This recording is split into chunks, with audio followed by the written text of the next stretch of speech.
Let's read Crucial Conversations to Improve Our Communication Skill. We're on Chapter 7. In Chapter 6, we learned how to detect when psychological safety was absent. Now that we've detected that, we are going to make it safe. We're going to build psychological safety in Chapter 7. The simple approach is step out, make it safe, then step back in. What are we stepping out of? The topical content of the current conversation. So we're going to have an intentional meta conversation to ensure psychological safety. We're going to pause and then resume after the safety is established. We want to rebuild safety. How do we do that? First, we have to understand why any party, whether it's you or someone else, any party in the conversation feels unsafe. We're going to assume that you have good intent. If you have bad intent, go back to a previous chapter to get your intent right. But assuming that you have good intent, then we can properly further assume the other parties have misunderstood your good intent. So that's where the communication breakdown is when there's a lack of psychological safety, and we need to fix that. All you need to do to destroy psychological safety is do nothing. Safety doesn't exist by default, so we need to intentionally create it. The author suggests there's 2 conditions for safety. I think this is a little simplistic, but let's go with it. If you care about their concerns and you care about them, you have a mutual purpose, mutual respect.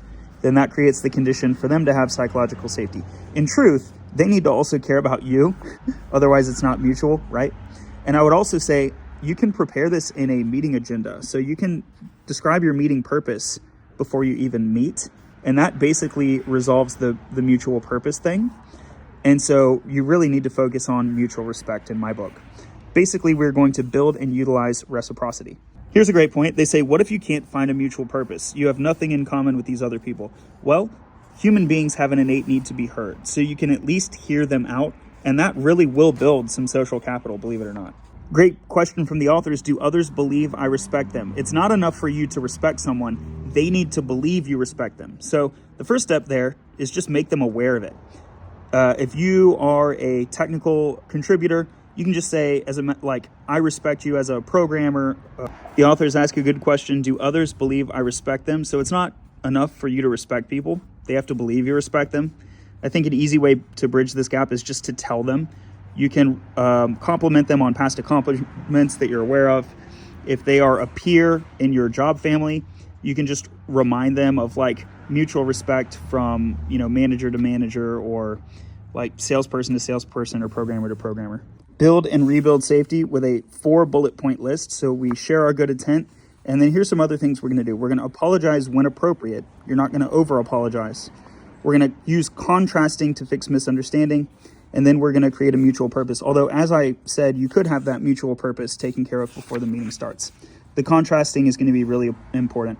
Obviously, if you screwed up, apologize. But if you didn't screw up, don't disingenuously apologize. That's not going to be a helpful tactic. Instead, if someone else feels disrespected, even though you didn't do anything disrespectful, you can use a technique called contrasting. This is a really great technique. Basically, you would have previously shared what you're trying to do, and now you can contrast that with what you're not trying to do. And that will specifically rule out some of these things that they might consider disrespectful. And that's going to be an important technique to make them not feel disrespected. Here's an example that you can read quickly that uses contrasting. The authors are going to suggest that once you've clarified what you're trying to do and not trying to do, you can then move on from what you're trying to do to what we are trying to do as the group, as the party, and create mutual purpose. I think that's a perfectly fine natural progression, but I also think you can utilize a meeting agenda or your meeting invite to get the mutual purpose aligned before the meeting even starts. I think that's going to be a really good technique as well. Once you have the purpose, then you're starting to move to the content of the meeting. And this is where the meeting becomes strategic. So you already have a purpose, a goal. So how are you going to get to that goal? Through some concrete strategy. Brainstorming in the meeting and getting others to have a level of buy-in and ownership and contribution to that idea is really, really a great technique. Even if you already have a strategy in mind, try to find areas in that strategy where you are genuinely seeking contribution from others. First of all, it's going to make your strategy better, but second of all, you're going to be able to get better buy-in when other people have contributed to creating that strategy with you. You might be asking, hey, that's fine for an in-person or a video meeting, but what about written communication? And the authors say that the techniques for creating psychological safety in written communication are the same. That, again, it's going to come to the good intent and mutual respect and mutual purpose. It's basically the same techniques. That does it for chapter 7, making it safe. Reminder that you want to make it safe ahead of time and reiterate, reestablish, pause, create psychological safety as needed just in time. And so here's the summary, and that's how we make it safe. I hope you'll join me for chapter 8. After we've made it safe, let's speak persuasively, not abrasively.